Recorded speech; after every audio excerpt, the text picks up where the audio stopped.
동네 한 바퀴 돌면 작년에 보이던 디저트 가게가 거의 다 사라지고 없죠. 이게 우리가 잘 까먹어서가 아니에요. 검색량 그래프를 찍어보면 크로플은 인기가 절반으로 식는데 163일이 걸렸어요. 그런데 탕후루는 54일, 두쫑쿠는 단 17일이었습니다. 1년 가던 유행이 2달도 못 가는 시대에 들어선 거예요. 자, 그러면 자연스럽게 의문이 하나 생기죠. 음식도 다르고 회사도 다른데 왜 같은 곡선이 매번 더 가파르게 떨어지지? 우연일까요? 아니면 누군가에게는 이미 답이 정해진 시간표 같은 건 아닐까요? 그 시간표 끝에서 1년치 숫자를 나란히 놓으면 그림이 완전히 달라집니다. 한 가맹점주는 월 순수익 200만 원을 손에 줍니다. 같은 시간 본사는 영업이익을 1년 만에 40배로 불렸어요. 이게 어떻게 가능한 일일까요? 지난 1년 동네마다 갑자기 요화정 매장이 깔렸죠. 그 사이 본사 가치는 400억에서 1150억으로 거의 3배가 뛰었고 점주들 사이에선 여름 매출이 작년 절반이라는 호소가 나옵니다. 누군가는 분명히 엄청난 돈을 벌었는데 그게 점주도 소비자도 아니라면 도대체 누구일까요? 오늘은 그 진짜 수혜자가 누구인지 그리고 왜 같은 패턴이 탕후루, 두쫑쿠, 크로플 때마다 반복되는지를 끝까지 파헤쳐 보겠습니다. 마지막엔 다음번 비슷한 유행이 왔을 때 여러분이 똑같은 함정을 피하는 신호 한 가지도 같이 정리해 드릴게요. 여러분, 솔직히 한번 떠올려 보세요. 출퇴근길에 아니면 주말에 동네 한 바퀴 도는데 어느 순간부터 그 분홍색 간판이 자꾸 눈에 띄지 않으셨어요? 여기에도 생겼네? 그러다 또 한 블럭 가면 또 보이고 사실 이거 여러분만 그렇게 느낀 게 아닙니다. 진짜로 그렇게 많이 생겼어요. 그것도 우리가 인지하지 못한 사이에 어마어마한 속도로요. 제가 직접 지도 앱으로 한번 찾아봤거든요. 그랬더니 숫자가 좀 비현실적이더라고요. 요화정이 가맹사업을 시작한 게 2021년이에요. 그때는 99호점. 그러다 2023년까지는 156개 수준에서 거의 멈춰 있었어요. 흔히 말하는 정체기였던 거죠. 그런데 여기서부터가 좀 이상합니다. 2024년 6월 말에 350개, 그리고 2024년 8월에는 280개로 살짝 줄었다가 이때부터 8개월 동안 무려 387개가 새로 깔립니다. 2025년 3, 4월에는 약 667개, 인수시점 이후로 8개월 만에 매장이 3배 가까이 늘어났다는 얘기예요. 이걸 머릿속에서 타임랩스로 한번 돌려보세요. 지도 위에 점을 찍어 가는 거예요. 2023년까지는 점이 잘 안 늘어요. 그러다 2024년 후반부터 갑자기 화면 전체에 분홍색 점이 팍팍팍팍 박히기 시작합니다. 8개월 사이에요. 동네 한 골목에서 2-3개씩 보이는 게 착시가 아니라 진짜였던 거죠. 그리고 여기서 한 가지 더 짚고 싶은 게 있어요. 여러분, 작년에 그렇게 많던 탕후루 가게 지금 다 어디 갔는지 기억나시죠? 그 자리에 뭐가 들어왔는지 한번 보세요. 답이 좀 보이실 거예요. 한 자리가 비면 곧장 다음 분홍색 간판이 들어와 있는 풍경. 이게 전국에서 동시에 벌어진 일입니다. 근데 잠깐, 이 점들이 다 점주 한 명 한 명이 1억 원짜리 결정을 내리고 찍은 점이라는 거 알고 계셨어요? 한 매장이 생길 때마다 누군가 자기 돈 1억을 들고 와서 여기서 한번 해보겠다고 사인한 거예요. 600명이 넘게요. 그런데 매장이 이렇게 빨리 깔릴 수 있었던 데에는 한 가지 단서가 더 있습니다. 요화정 매출의 90% 이상이 배달이에요. 2024년 7월부터 2025년 2월까지 주요 배달 플랫폼 카페, 디저트 업종에서 매출 1위를 줄곧 찍었고요. 쉽게 말하면요, 손님이 매장에 앉아서 먹는 가게가 아니라는 거예요. 그러니까 굳이 목 좋은 자리, 넓은 평수 안 잡아도 됩니다. 작은 평수에 배달만 돌리면 매장은 얼마든지 더 깔 수 있는 구조인 거죠. 본사 입장에서는 매장을 빨리 들리기에 이만큼 좋은 조건이 없었던 셈입니다. 자, 여기까지 보면 큰 그림이 슬슬 잡힙니다. 2024년 8월에 인수가 한 번 있었고 그 직후부터 8개월 동안 매장이 폭발적으로 늘었어요. 배달 중심이라 깔기도 쉬웠고요. 그런데 말이죠. 이렇게 1년 만에 동네마다 점이 박힌 그 매장에서 점주들은 진짜로 돈을 벌고 있을까요?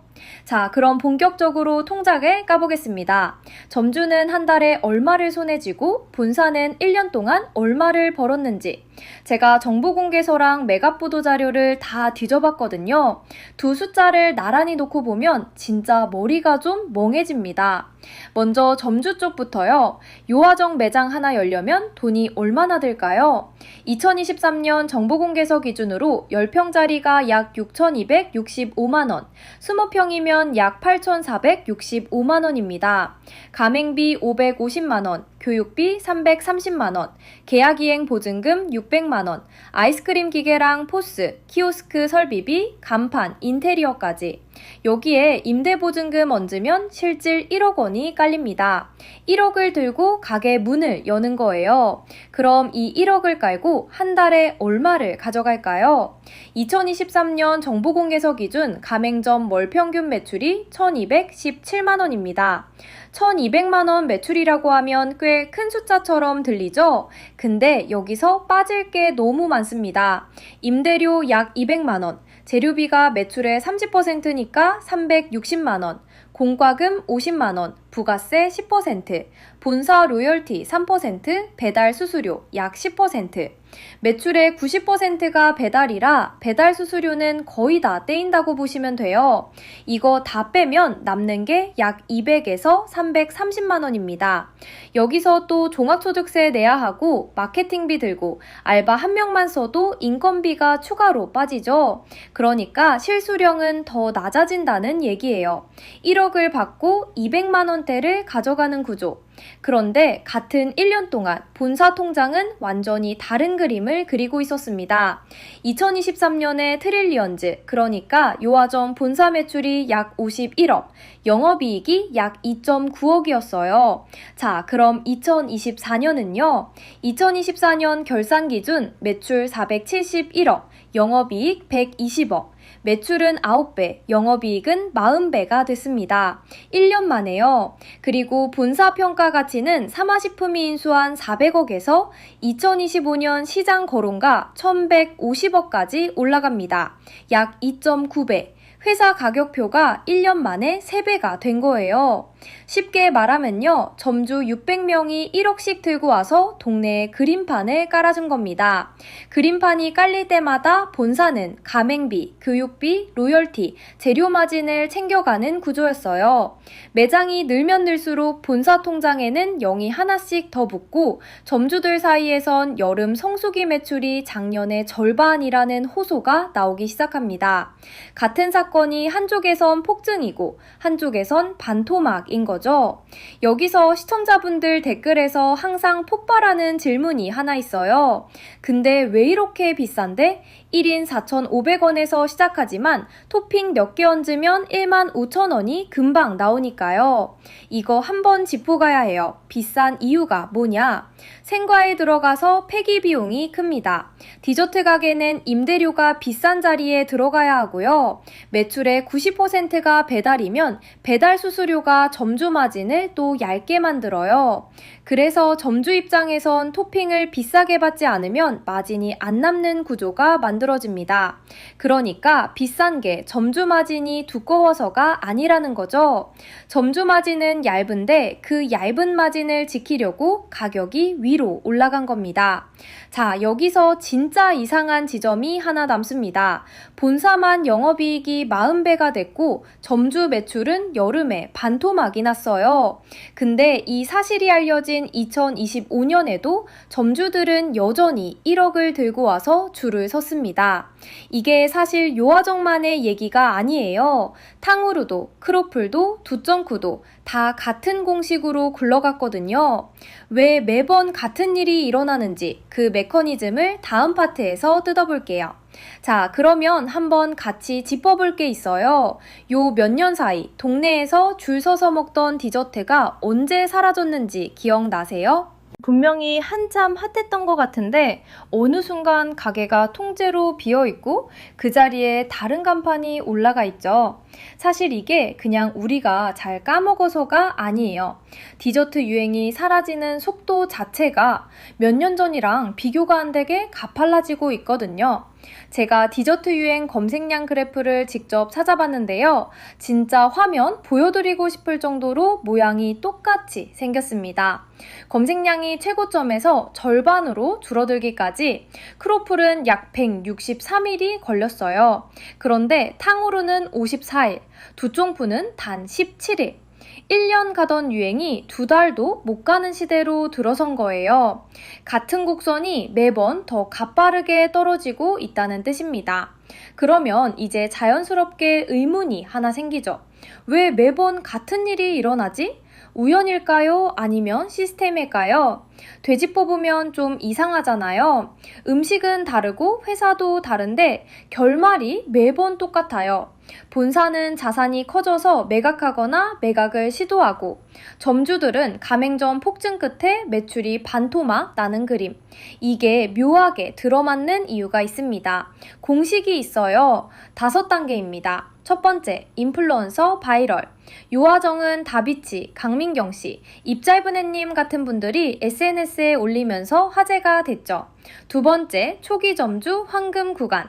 매장이 적을 때 들어간 점주들은 진짜로 돈을 법니다. 세 번째, 본사 자사나 매각 시도. 매장 수가 늘면서 본사 가치가 올라가니까 이 타이밍에 매각이 시도돼요. 네 번째, 가맹점 폭증으로 점주당 매출이 희석됩니다. 다섯 번째, 시즌이 끝나거나 후발 경쟁자가 들어오면서 유행이 꺾이죠. 요아정은 지금 어디쯤이냐? 세 번째와 네 번째 사이예요. 본사는 작년에 400억에 팔렸고 올해는 1150억대 거론까지 갔다가 매각이 한 번 결렬됐죠. 가맹점은 1년 사이에 280개에서 667개로 폭증했고요. 그럼 탕후루는요? 이미 5번째를 넘었어요. 운영사 달콤한가는 2023년 영업이익 197억에서 2024년 영업손실 5.7억, 매출은 70.3%가 빠졌습니다. 그리고 2024년 한 해 폐점이 620곳, 그중 4월부터 6월까지 단 석 달 사이에만 127곳이 문을 닫았어요. 같은 공식이 더 빨리, 더 가파르게 굴러간 결과입니다. 자, 그런데 진짜 핵심은 여기부터예요. 왜 이 공식이 매번 본사 쪽으로 유리하게 떨어지냐? 우리나라 가맹사업법에는 원래 직영점 1년 운영 원칙이라는 게 있어요. 본사가 직접 가게 운영해보고 검증한 다음에야 다른 사람한테 가게 차리게 할 수 있다는 룰이에요. 그런데 여기에 동종업태 예외라는 게 붙어 있어요. 비슷한 업종을 1년 이상 해본 적 있으면 직영점 검증을 안 거쳐도 된다는 거죠. 그래서 요아정 본사 트릴리언즈는 직영점이 0개인데도 가맹점만 100% 구조로 운영이 가능했던 거예요. 인수전 임직원도 채 10명이 안 됐어요. 그런 회사가 1년 만에 영업이익 120억을 찍은 구조예요. 쉽게 말하면요, 가맹점 폭증은 본사 입장에선 내 자산이 늘어나는 일이고 점주 입장에선 내 동네 경쟁자가 늘어나는 일입니다. 같은 사건이 한쪽엔 자산, 한쪽엔 출혈인 거죠. 본사가 챙기는 가맹비, 교육비, 로열티, 재료마진은 전부 매장 수에 함수예요. 매장이 많아질수록 본사 통장이 두꺼워지고 본사 통장이 두꺼워질수록 매각가가 올라갑니다. 그러니까 본사 입장에선 매장을 빨리, 많이 깔수록 자기 가치가 폭증해요. 이게 본사가 도덕적으로 나빠서가 아니라 가맹사업 구조의 디폴트 값이 그렇게 설계돼 있다는 뜻입니다. 그래서 003 영상 댓글 보면 자연스럽게 이런 이분법이 만들어졌어요. 요아정이 설빙처럼 살아남을 거냐, 탕후루처럼 망할 거냐. 근데 사실 요아정의 진짜 가까운 길은 설빙도 탕후루도 아니에요. 세 번째 길이 있어요. 본사가 적당한 타이밍에 매각으로 손을 털고 나가고 가맹점주만 남는 형태. 이미 외식업계에서 한번 본 공식이거든요. 본사가 가맹점주보다 먼저 출구 전략을 가지고 있다는 것, 이게 우리가 잊지 말아야 할 포인트입니다. 여기까지 보면 동네 매장이 갑자기 늘어나는 풍경이 좀 다르게 보이실 거예요. 그건 한 동네가 잘 된다는 신호가 아니라 본사가 자산화 단계에 들어섰다는 신호일 가능성이 훨씬 큽니다. 그럼 다음번에 똑같은 패턴이 또 오면 우리는 어떻게 알아볼 수 있을까요? 자, 여기까지 따라오신 분들께 영상 시작할 때 약속드렸던 거 바로 드릴게요. 다음번에 비슷한 디저트가 또 떴을 때 1초 만에 체크할 수 있는 신호 한 가지요. 어렵지 않습니다. 두 가지만 같이 확인하면 돼요. 직영점이 있는가, 그리고 본사가 최근에 매각이나 투자 유치를 받았는가. 이 두 개가 동시에 걸리는 브랜드라면 이미 본사가 회사 가치를 한참 키운 단계에 들어선 신호예요. 그 시점 이후에 들어가는 신규 가맹점은 거의 점주 매출이 희석되는 구간입니다. 자, 그래서 마지막으로 하나 여쭤볼게요. 여러분 동네에는 요즘 어떤 매장이 새로 생기고 있나요? 댓글로 알려주시면 다음에 그 브랜드 구조도 한번 같이 뜯어볼게요.